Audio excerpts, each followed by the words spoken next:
Have you ever wondered what makes old age so difficult for those who didn't prepare? It's not the gray hair, the wrinkles, or the slower pace of life. What truly makes old age miserable is the absence of key elements that bring meaning, connection, and joy to our later years. Too many people assume that loneliness, boredom, and regret are inevitable parts of aging. But that couldn't be further from the truth. What really makes the difference? The thing that separates a life of quiet suffering from one of peace, dignity, and fulfillment are 6 simple but essential elements that many people don't even realize they're missing. In this video, we're going to walk through 6 things that everyone in their 70s and beyond needs to feel whole, valued, and alive. These aren't luxuries, they're not complicated, but when they're missing, the days start to feel longer, the nights lonelier, and the spirit a little dimmer. On the surface, these might seem small, but underneath, they hold the power to transform how you move through this season of life. Stay with us, because by the end of this video, you'll not only understand what's been missing, but you'll also know exactly how to start bringing these elements back. These 6 things aren't just nice to have. Without them, old age can feel hollow. But with them, something shifts. Joy returns, confidence grows, and you remember who you are, not just who you used to be. Let's get started. Number 1. The presence of a purposeful daily routine. Without a sense of purpose in our daily lives, the days begin to blur. You wake up, move through your usual motions, and by evening, you wonder where the time went. But it's not just about the clock, it's the feeling that something important is missing, even if you can't quite put your finger on it. And that's because purpose, even in its smallest form, is what gives structure to time and meaning to our motion. It doesn't have to be grand, it just has to feel like it matters. Let me tell you about Bob, a 78-year-old retired mechanic from Portland, Oregon. Bob spent the first few years of retirement simply taking it easy. At first, it felt like freedom, no alarms, no schedules. But gradually, his energy dipped, his mood followed, and his sleep became restless. What had once felt like rest slowly turned into restlessness. When asked how he spent his days, Bob paused and couldn't quite answer. That silence told the story. The truth is, humans are wired for rhythm and purpose. And as we age, that need doesn't disappear, it actually becomes even more vital. The happiest older adults aren't necessarily the ones with the most freedom, but the ones with the clearest focus. They tend to their gardens every morning, read 1 new chapter a day, write letters, organize drawers, feed birds, or call a friend. These rituals may seem ordinary, but they're anything but. They're lifelines, anchors. A purposeful routine creates a framework for the day. It helps you wake up with intention and go to bed with satisfaction. It gives your mind something to look forward to, your body something to move for, and your heart something to stay open to. Even better, it creates opportunities for connection. People check in, you share progress, you teach, you listen. But when you remove structure, when days stretch without aim or anchor, loneliness creeps in. You begin to feel like you're drifting, not living. That's when sadness grows, not from a single event, but from the slow erosion of meaning. So, if you're feeling that dull emptiness, the kind that doesn't shout but quietly settles in, ask yourself what your days are built around. Then choose one thing, just one, to do each morning or evening. Something to track or return to. That small thread can become a lifeline, not just to a better day but to a better you. Number 2. The habit of maintaining physical vitality through small habits. Physical energy isn't just about staying fit, it's about staying engaged with life.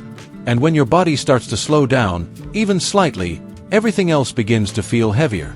Tasks that once felt easy now feel like burdens. Getting out of bed, making a meal, going to the store, it all takes just a little more effort. And when that effort isn't supported by small, consistent habits, people begin to retreat, not out of laziness, but because their bodies don't feel like allies anymore. Take Frank, a 79-year-old who had always been strong and active. After a knee injury, he stopped moving as much, telling himself he would rest for just a few weeks. But those weeks turned into months. His muscles weakened, his joints stiffened, and his confidence dwindled. Soon, even short walks felt intimidating. What Frank didn't know then, but doctors emphasize now, is that small physical habits done daily are often more powerful than occasional big efforts. You don't need a gym. You don't need heavy weights or hour-long sessions. What you need is movement that meets you where you are. 10 minutes of stretching in the morning, light resistance band work in the afternoon, standing leg lifts while brushing your teeth. These small things compound.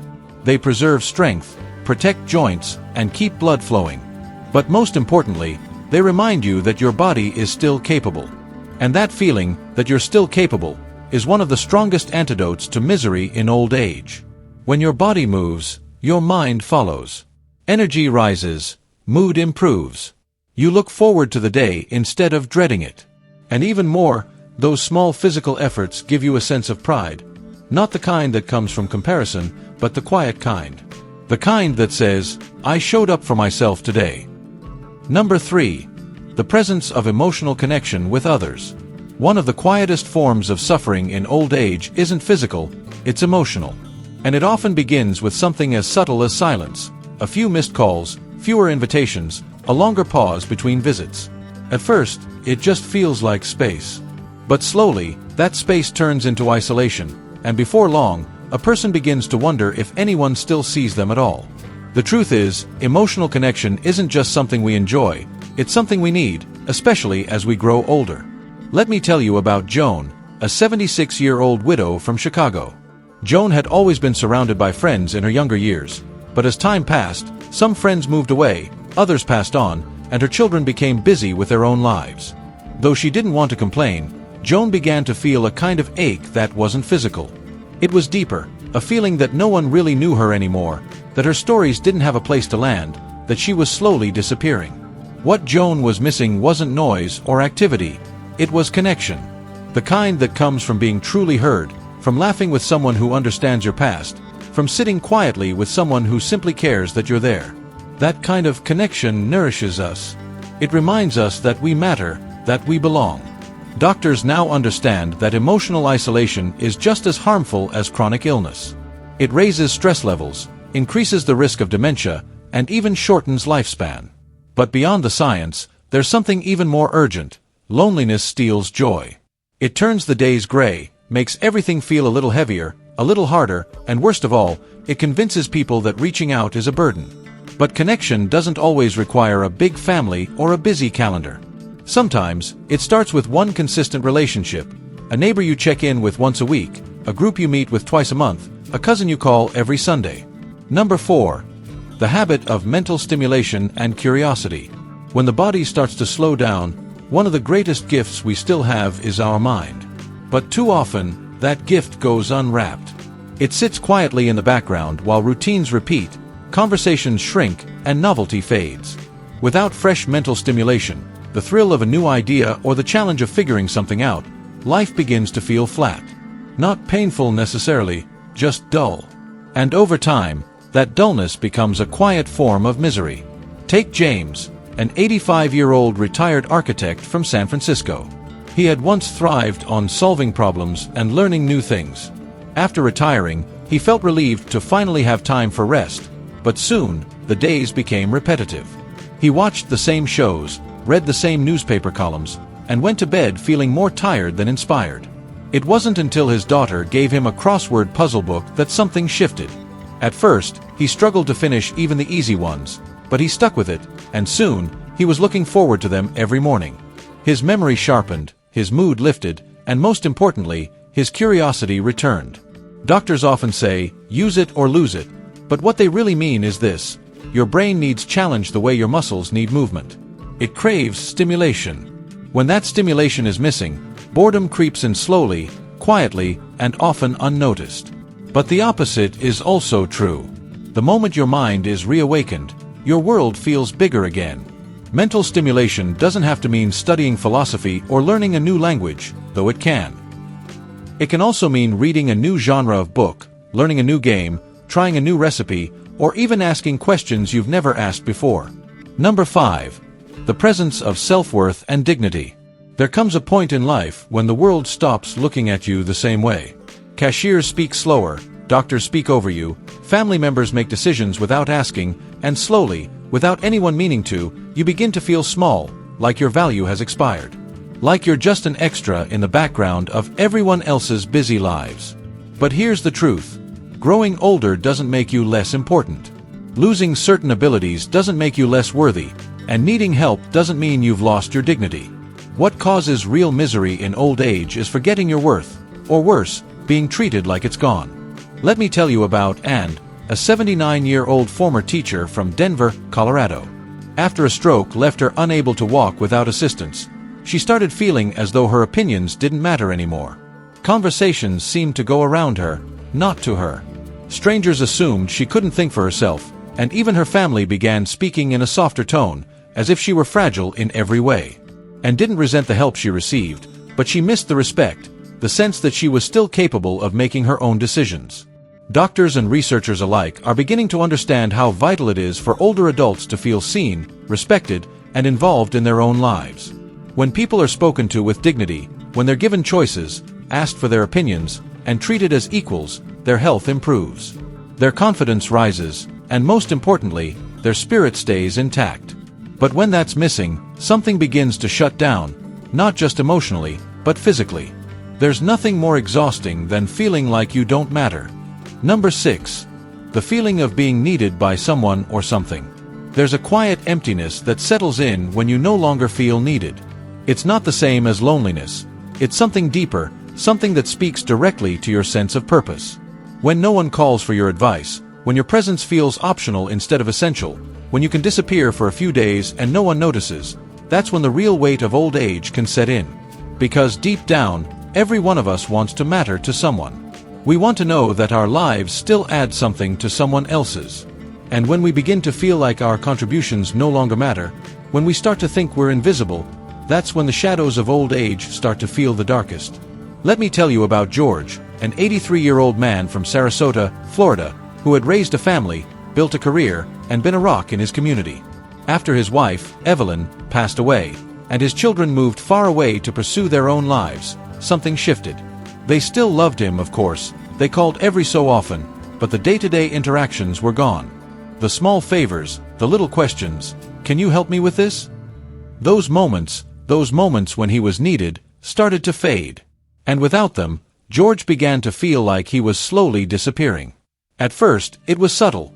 He'd catch himself thinking that maybe no one really needed him anymore. He would sit on the porch watching the neighborhood kids play, but they wouldn't stop by like they used to. The neighbors didn't drop by for advice, and his friends were busy with their own lives. Slowly, George started to feel like a spectator in his own life. It wasn't that he felt lonely. He had his hobbies, his routines, but that deep, underlying sense that he no longer mattered in anyone else's world made him feel forgotten. But then, something small and unexpected happened. The neighbor's daughter, Anna, who lived a few houses down, started coming by after school to chat. At first, she would just sit with him for a few minutes, asking about his life, sharing her thoughts, and showing him the drawings she made. It was small, just 10 or 15 minutes a few times a week, but it changed everything for George. He had something to prepare for. He had someone to listen to. He had someone who needed him, not for what he used to be, but for who he still was. It was the simplest, most human connection that reignited a spark in him. This experience is incredibly common for many older adults. As we age, we often go from being the ones who give, the ones who offer advice, the ones who help others, to feeling like we no longer play an essential role in the world. This shift can be deeply challenging.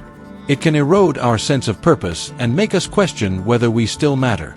But George's story shows us that being needed isn't about grand gestures.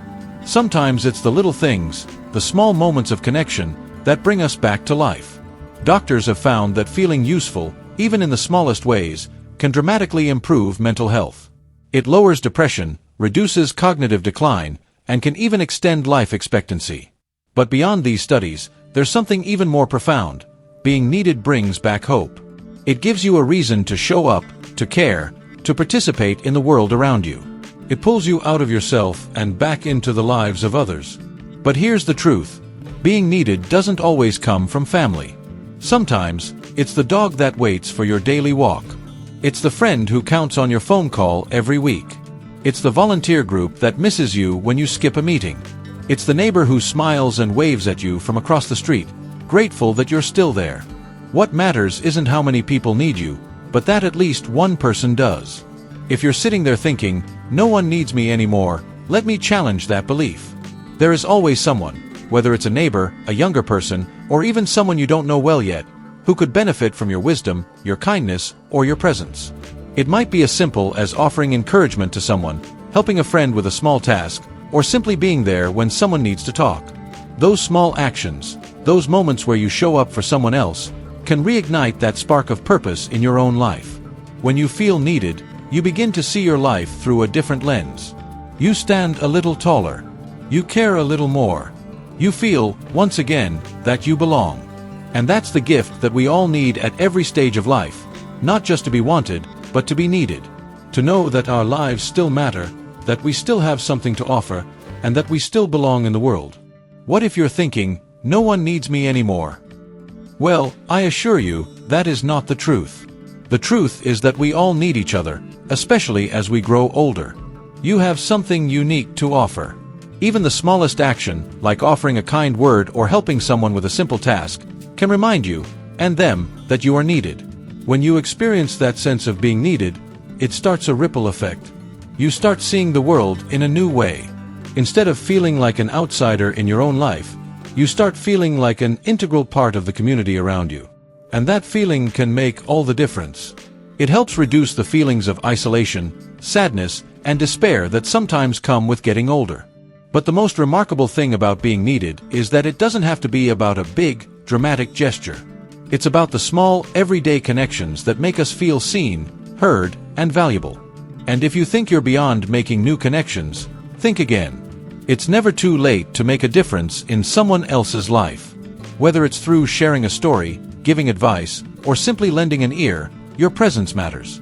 You can be a source of light for someone who's struggling, a guide for someone who needs direction, or simply a comforting voice for someone who feels alone. By being needed, you not only help others, but you also help yourself. It gives your life a new sense of purpose. It sparks joy and reaffirms your sense of worth. And above all, it reminds you that you still have value, and that your journey is far from over. If you've made it this far, I want you to pause and reflect, not just on what you've heard, but on what you've felt. Maybe something stirred inside of you.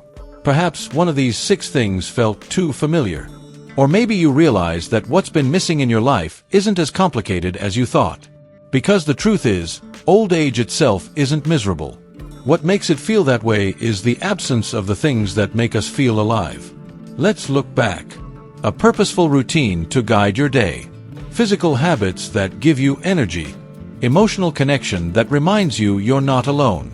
Mental stimulation that keeps your mind sharp. Self-worth that upholds your dignity. The feeling of being needed by someone or something. None of these require perfect health, a full calendar, or youthful strength. They simply require intention and the willingness to reach toward what your spirit already knows you need. These 6 elements are like quiet companions. They don't shout. They don't demand. But when they're present, life feels richer. And when they're gone, you feel it in your bones, even if you don't have words for it. So, I want to leave you with this. It's not too late. Whether you're 60 or 90, today can be the day you begin to rebuild what's been missing. One small action, one new habit, one phone call, one decision to honor your own worth, even if no one else notices just yet. Thank you for joining us today. We'd love to hear from you. Leave a comment below and share one thing you learned today and how you plan to use it in your life. Your thoughts are important to us, so don't hesitate to share them. Reading your comments gives us great motivation and encouragement. If you enjoyed this video and found it helpful, please like, subscribe, and share. Your support helps us continue creating great content to inform and inspire you. Thanks for watching, and we look forward to seeing you in the next video.